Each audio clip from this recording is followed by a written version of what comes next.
Guys, today on the Man That Can project, I've got a special episode. So it's an episode that I did with my wife, Amy, and we put it on our other podcast, Couple Goals, where we're talking about our journey with IVF. So I wanted to share it because I think it's a conversation that a lot of people don't talk about, but a lot of people experience. So if you take away anything or if you have any questions, make sure you drop them in the comments or flick me a message on social media. And remember, happy or Merry Christmas and Happy New Year.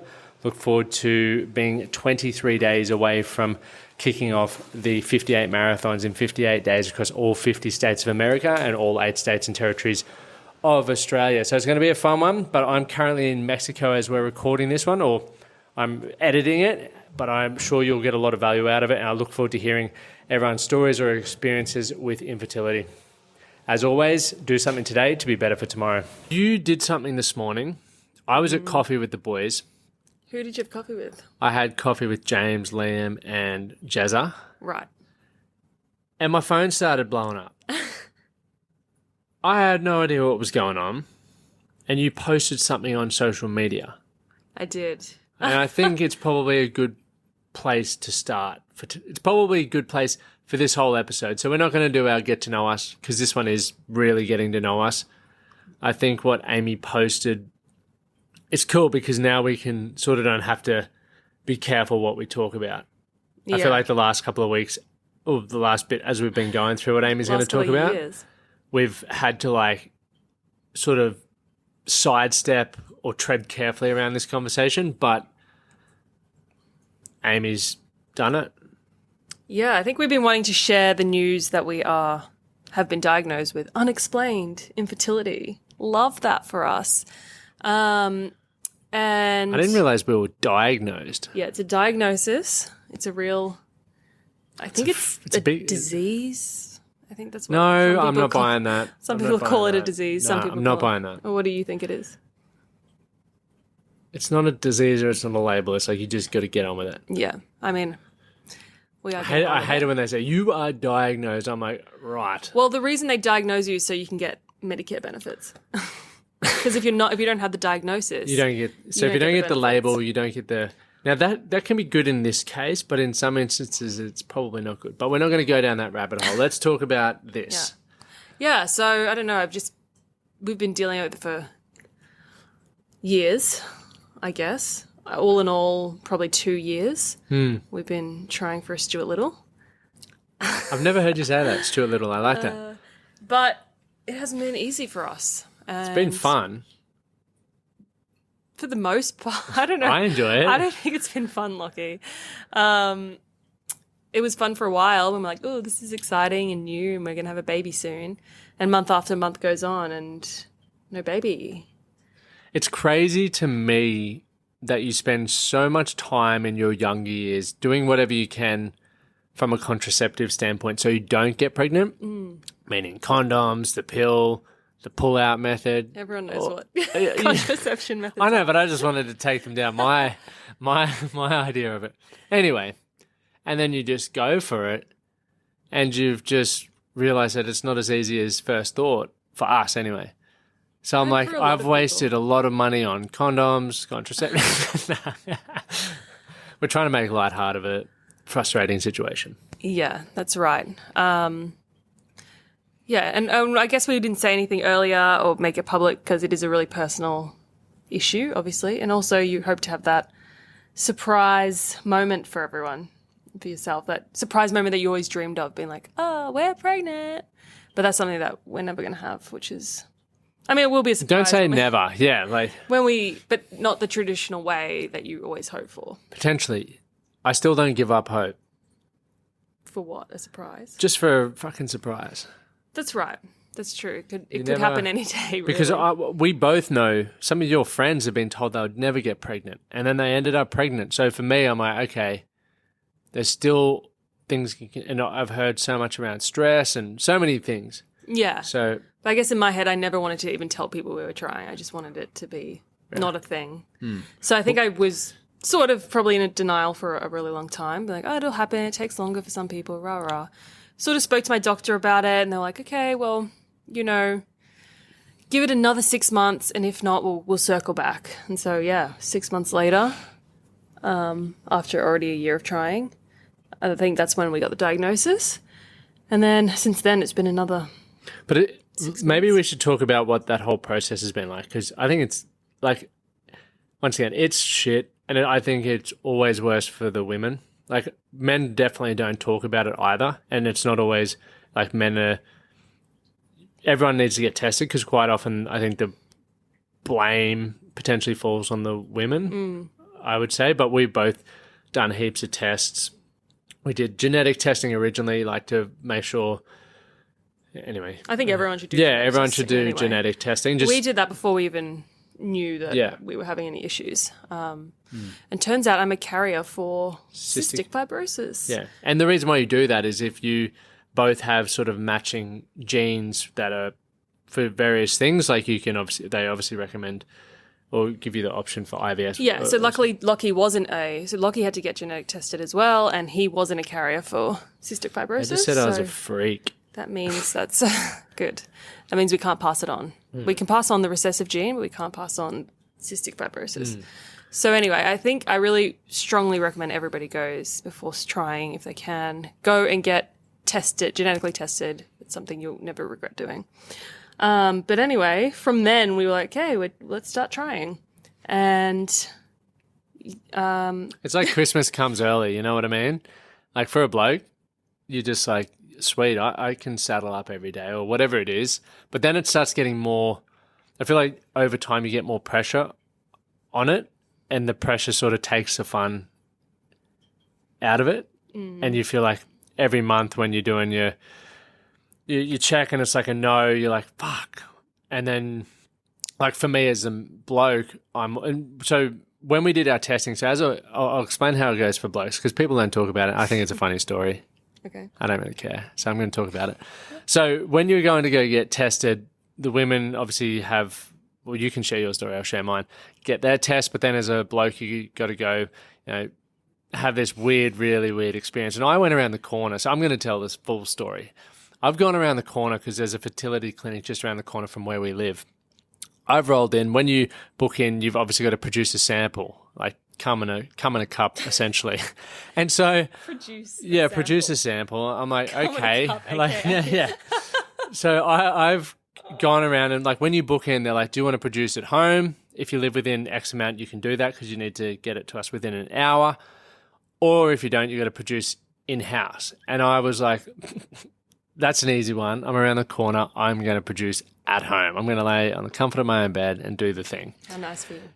Yeah, exactly. Like, awesome. But I've walked in there. Next minute, old love's talking about how her son went to school with Amy and yada, yada, yada. And I was like, well, this is weird. Yeah. How did she know? Checks the record, because you obviously have to say who your partner is. But anyway, so then she's also like, okay, here's your cup. Just go in the room. I was like, I thought I was taking that cup and I was going back home. She's like, no. We've got you for in-house. So I'm rolling in. And I'm like sweating balls because there's all these people and they know exactly what you're there to do. They know. They see it multiple times. I know, a day, but so they don't it's care. not every day that I just go rip it in a private room. It's so embarrassing. So it's and so the whole time that experience is happening, I'm just thinking, they know what I'm in here doing. I can't even think about doing the thing. I'm thinking about trying to burp a worm and fucking get out there and get it done. And then I'm going to walk back out with a cup and be like, here you go. And then you're like, is it enough? You had to do it multiple times because we had multiple tests plus the IVF round. I've got some stories for you guys. If you want to hear more of my stories of my testing, I think that's quite enough. Comment below, because I've got some stories. You're a veteran at I'm a veteran, and I do love when I go for a run with the boys or whatever, I give them the come in the cup stories, and they've got their own stories, for their own reasons. So can definitely pass some of those on. But enough about me. Let's go back to Amy. I think it's funny. I just want to talk about like being recognized through this process because it's been one of my biggest fears. It's so embarrassing. Like infertility is embarrassing, or just why do you find personal. it embarrassing? Well, not just that, but even just going to chemist for something personal and getting recognized is just the worst. I'm not at a level like Ariana Grande or Taylor Swift where a doctor comes to you and you can just like have that luxury of privacy. But yeah, being in the public eye can be very hard for that reason. and we were recognised multiple times throughout this experience, which is part of the reason why I'm sharing it, because eventually I feel like it's going to come out. But yeah, I mean, that's been quite hard, especially in times where like I hadn't yet told my family or friends yet, and I just was like so worried about somebody telling somebody who told my mum or something like that, because it was just, I mean, and it's embarrassing. You don't want everyone to know your business. Or, you know, somebody else sees you in the clinic, like a fan, not necessarily a doctor or a nurse or whatever, but a fan, you know, someone else going through the same experience. So, yeah, that's been fun. It is bad. And for anyone listening, like for any doctors that listen, don't ever blurt it. I reckon it happened like 2 or 3 times where people are like, oh my God, Amy Sheppard. And then they're talking about how they've told the other nurses that you're in, and you're like, hold up. Isn't the whole point of coming here like confidentiality and everything like that? But then you're chin wagging about it. So then we're like, fuck, who else knows? And so then, that's probably what led us to wanting to do this publicly, because I feel like eventually it's going to get out, because people are, and nothing against the doctors or nurses, they're just excited. It's not malicious. No. But I just feel like it just takes one person to tell another person. Next minute, the Career Mail's on. They're like, hey. Yeah, so that wasn't a really fun experience, but I think it's important that we've taken control of our story now, and we can share. I think we just wanted to share it on our own terms. You know, it's hard to share when you're not ready. Well, it's over the last couple of months, I feel like we've wanted to talk about it, but it's probably getting more to a point of acceptance. Watching you especially over the last 2 weeks, maybe 3 weeks, since we went to Montville, because Amy has been talking a lot more about it to people, but then been like, oh, maybe we should tell people, or maybe, you know, your Instagram post, and I was like, yeah, whatever, like I'm easy. I thought I was, and then when it posted, I was like, holy shit.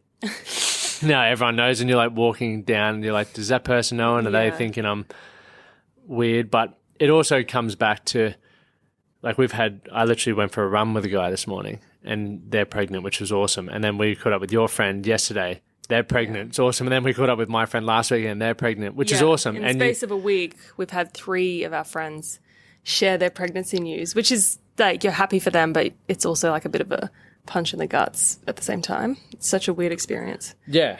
And you don't want to, you definitely don't want to sound bad. And we obviously don't talk about it at all, because I don't think any of them knew, because after you celebrate the exciting news, you don't want to bring it down. Damper on it. Yeah. And they're like, so what's happening with you? When are you going to have kids? And you're like, you know. We're going on tour. We're busy. So, yeah, that's been hard to navigate as well. But yeah, again, taking control of our own story now, ripping the Band-Aid off, because I think it sort of got to a point where we had told some of our close friends if the time was right. It's always hard to bring up, especially in a group situation. So we kind of told the friends who we had a one-on-one lunch with, or we had the opportunity to tell. So some of our friends and family even didn't know until the post, which I feel very guilty about. But it's just never the good time to bring up infertility. It's embarrassing. And you also, I feel like you don't want to talk about it straight after that, because we've already, I think when you're talking about great things, you're always, like if you are having a kid, you're always happy to talk about it because it's new and exciting. But if you're constantly talking about the bad things, it's not fun. No, it's not fun. And it's like, I don't know if I told you, I like burst into tears one day talking about it at lunch in public, and I was just like, oh, I can't. I was not at that lunch. When did that happen? It was like when I was still on hormones, so, you know, I was very emotional, but that's when I realized that I couldn't really talk about it to everyone at once, because it's just like opening wounds over and over again, and I don't want to be the person who cries at lunch. What a downer. No, I'm kidding. But what has it been like for you personally? Like, what thoughts have gone through your head? Because I don't know whether you're going to talk about the song, but I'm going to talk about it because people who are listening to the podcast deserve to know before everyone else. But you wrote a song. You broke me with it when we were at Montville. you broke yourself with it too, probably. But for me, it's like normally when there's a problem in my life, you can just outwork a problem and find a solution and solve it. But this is one of those things where we're very lucky there's potential solution or there's options, but nothing's guaranteed. So for me, I find that really hard. Yeah, it just takes, you just don't have any control over it, really. I feel like we are problem solvers, and we've always managed to get through things by just like working through it or like finding a solution. But with this, it's literally just, you just have to go through the motions and like try different things. We've tried everything. We also have a naturopath. So if anyone's out there thinking we've just jumped to IVF, we haven't. We've gone through everything. So yeah, it's been a journey, as they say, and not a fun one.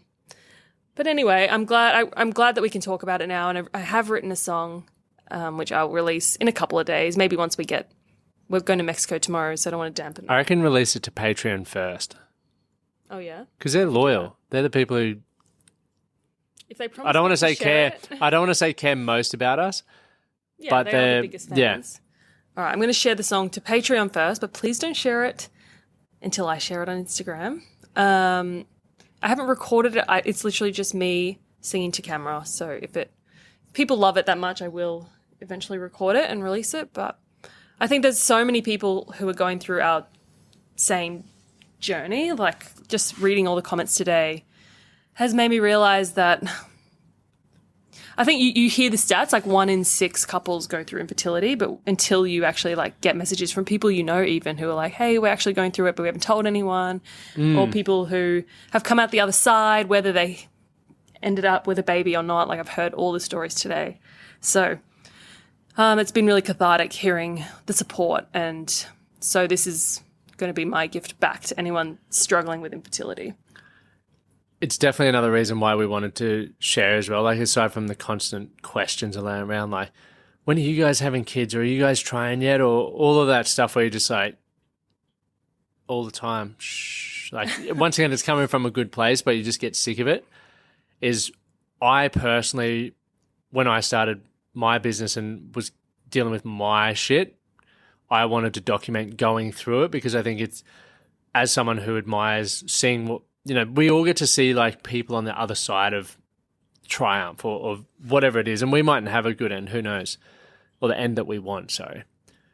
But to be along with the journey, like there's so many other people, as you said, who are going through the same thing. So it's more relatable. We'll probably find and meet new people who can give us stories, perspectives, and insights that is comforting or helpful, where if we had tried to keep it in and you go through it alone, it's very isolating. And then it leads to more issues where, whatever those could be. So I think it's fun to document, and when I say fun, it's like, for me personally, I love talking about things. I don't want to not be able to talk about things if I'm stressed or if I'm frustrated or whatever it is. It's like, it's easy to just tell the truth for me, but I also respected when you wanted to keep it quiet. I'm more of a private person. I'm a shy person. I don't like bringing it up. I think that's the hardest bit, is like trying to find when to bring it up. I'd rather just not talk about it, honestly. I'm opposite to you.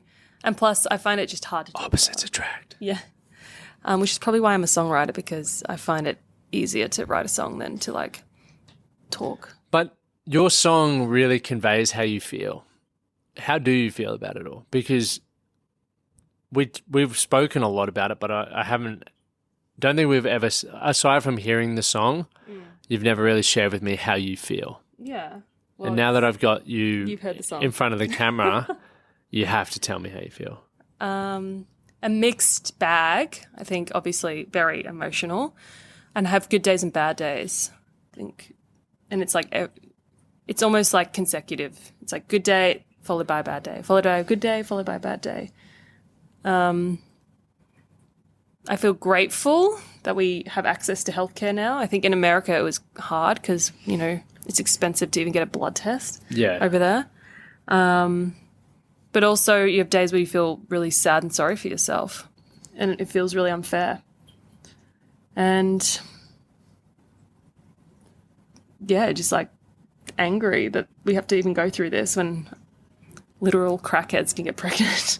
I keep saying that, but yeah, and it's not a good mindset to have, but it's the truth. You just think, why not us, you know? Yeah. You spend so long getting yourself into a position for it, but I think, yeah, it all happens for a reason, as much as it's very fucking frustrating. But it'll work out however it... Yeah, and I think stress plays a big part in this, especially with unexplained infertility, like when nothing's wrong. It's obviously like we've been on the go for years, 10 years. But that being said, it's not like it can just stop and not work anymore. Like, got bills to pay as well. So trying to find a balance in between that. I've been getting acupuncture, which has been helping. I just get like, you know, a small amount of time a week just to completely switch off, and that's been helpful. Doing all we can, really. Like, what else can we do? I could probably not run 58 marathons, because I know there's going to be people saying that eventually, but we've been, as we've said, tried for 2 years, and that is the thing. So when we did all of our tests on both sides, it's not like the sperm count was down or any of that sort of stuff was cooked, all the same on Amy's side. So normally if one of the two sides, there's like something wrong, you're like, oh, cool. Okay, well, now let's address that and see what we can do for that. But when they're both healthy and everything's good, you're like, one and one make two. Like, that's math. Makes sense. But it's just not working. So for me personally, like, I feel that it is because we are on the go so much. And yeah. I would love to slow down for a bit. However, yeah, we've just moved overseas. So it comes, there's so many questions that could go on the back of that. But yeah, it depends on what you want more. Yeah, I think it's going to be our priority in 2025 to try and make a baby one way or another. So yes, we're still going to be going back to Nashville. But we've got different measures in place. You know, I've also given up drinking a ton of coffee. I don't drink any coffee anymore. So boring. And it's obviously you can't just blame one thing for infertility. Like, it's not the coffee, and it's not because it's a full moon, or like there's so many reasons. It's not You're because just trying to get as healthy as possible. Yeah. And I've also stopped. I was running a lot. I was doing a lot of like high stress exercise, and that just on top of touring and all of the things, I think doesn't help. So yeah, there's no reason that like all of those measures put into place can't help. But we'll see what happens with this IVF cycle. That was a traumatic experience in itself. But do we want to talk about that now or later? Should we just keep it all in one episode? Yeah. Later. What do you reckon? Oh, we can save that for later. I feel like it's a whole episode in itself. Yeah, we'll come back to that because we do like keeping these episodes around this time frame. So, and there's so much to talk about with this, so much to unpack. This is just the initial, I guess, discussion about it all, and there's so much to moving forward that we're going to share with you all. But thank you to everyone who sent lovely messages. I've cried many times today reading them. Really?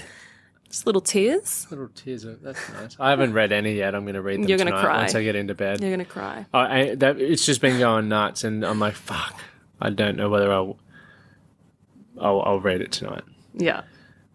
It's been a big day, but we're going to go and have a lovely dinner. Pizza, hopefully. Early. I want pizza. Lachie It's my wants pizza. last night in Australia till March. Okay, you can I get need pizza. I reckon I need pizza. If you guys do have questions, though, like, send them on Instagram to the Couple Goals one. Don't send them to our personal ones for the podcast. Obviously, send them to Couple Goals Instagram, or even on Spotify now. You can leave, like, comments, or YouTube even, or Patreon, like, wherever you listen to this, you should be able to get in contact with us and share your stories, ask us questions, because the more we get to talk about it, the easier it is for us to understand it, I think. Yeah, I think it's been really raw and private up until now. So still navigating it, but the more you talk about it, you kind of become desensitized to it also. I think we're at a point where we're happy to share. Yeah. Well, guys, thank you for tuning in. We will see you next week. We'll probably be recording from a lovely location in Mexico. Can't wait. You'll be having a virgin pina colada. Oi!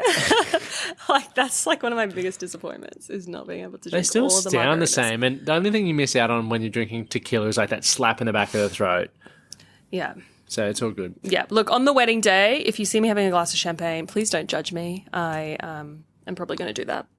It's like times 10. Obviously, I'm not going to get pissed, but I'm just going to Next minute. I'm going to have 1 or 2 champagnes on the wedding day so I stay sane, you know? Yeah, sounds good. I And love it. doctor said it's fine. I can have up to 4 a week, but I choose not to.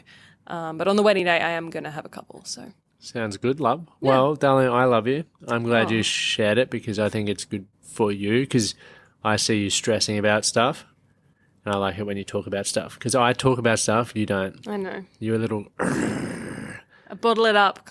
Yeah, you bottle it up, throw it in the ocean and hope it hits another island. Well, it's good for songwriting. It is, but yeah, fair enough. I'm not going to argue. All right. All right. As always, no. Hooroo. Hooroo. Thank you for listening to the Man That Can Project podcast.